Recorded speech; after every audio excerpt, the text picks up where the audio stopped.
స్త్రీ వశీకరణం కానీ పురుష వశీకరణం, ఈ రెండు వశీకరణాలు స్త్రీ కానీ పురుషుడు కానీ వర్తిస్తాయి.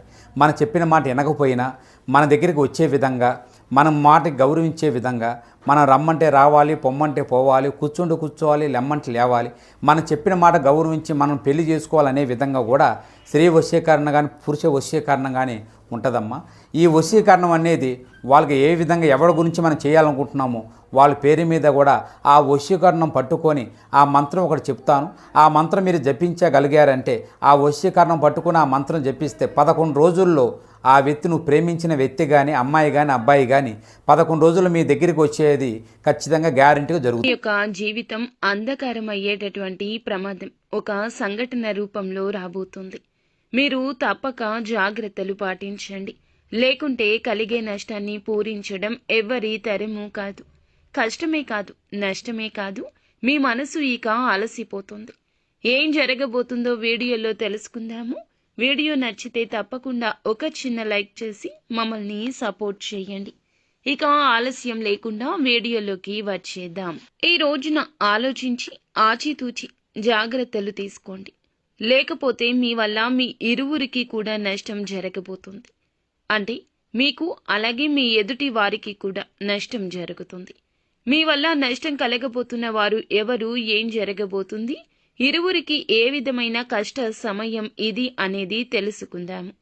వీరు చాలా మంచి మనస్సుతోనే ఆలోచిస్తారు. ఎదుటి వారికి మంచి చేయాలనుకుంటారు. వారి ఆపద వీరి ఆపదగానే భావిస్తారు. ఎన్నో సద్గుణాలు ఉన్న ఒక అవలక్షణం మనోచాంచల్యం. ఇప్పుడు మాట్లాడిన మాట గంట తర్వాత మార్చేసే తత్వం. ముందుగా మాట ఇచ్చి తర్వాత పర్యవసానాలు ఆలోచించే తత్వం. అప్పుడు ఆ మాట మార్చేస్తారు.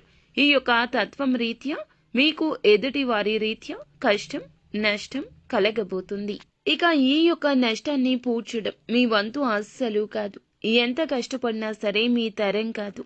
మాట ఇచ్చేటప్పుడే కాస్త జాగ్రత్త.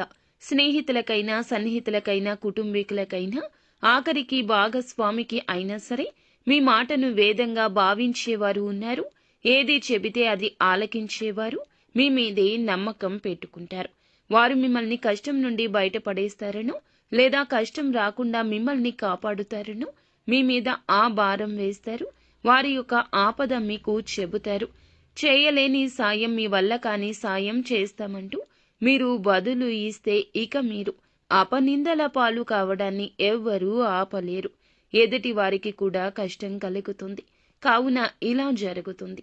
నిలబెట్టుకోలేని వాగ్దానం ఇవ్వడం మీకు మంచిది కాదు. ఈ రోజున ఈ విషయంలో అప్రమత్తంగా ఉండండి.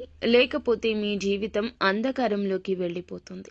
ఎంత సంపాదించినా, ఎంత ధనమున్నా, ఎంత పేరు ప్రతిష్టలు ఉన్నా ఈ రోజున దూది పింజలాగా కనిపిస్తుంది. కష్టం కలగకుండా ఉండాల్సిందనిపిస్తుంది. మీ పేరు ప్రతిష్ట విషయమైనా, మీ నుంచి వారు పొందాల్సిన సహాయమైనా, ఏదైనా ఇతర రూపంలో అయినా ఈ రోజున మీరు ఎటువంటి మాటలు జారొద్దు.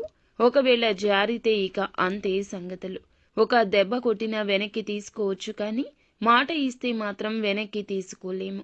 కాబట్టి జాగ్రత్తగా ఉండండి. మొహమాట పడే పరిస్థితిలో ఉన్నా, ఎంతటి కన్ఫ్యూజన్లో ఉన్నా మౌనం వహించండి.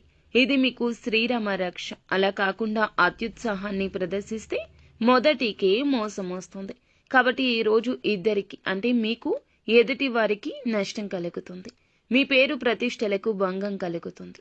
వారికి రావాల్సినవి రాకుండా ఆగిపోతాయి. మీ మాట వల్ల వారికి ఆపద ఇంకాస్త పెద్దది అవుతుంది. అప్రమత్తంగా ఉండండి. శక్తివంతమైన ప్రభావవంతమైన మీ మాటలతో ఎదుటి వారికి కష్టం కలిగించవచ్చు, నొప్పించవచ్చు. మిగిలిన అంశాల్లో కూడా అనుకూలంగా ఉంది. ముఖ్యమైన పనులు ముందుగానే చేసేయండి. ప్రభుత్వ పనులు స్నేహితుల సహకారంతో పరిష్కరిస్తారు. యువత కెరియర్పై దృష్టి పెడతారు. విజయాలు సాధించే దిశగా అడుగులేస్తారు. అనునిత్యం సుబ్రహ్మణ్యేశ్వర స్వామిని ఆరాధించారు.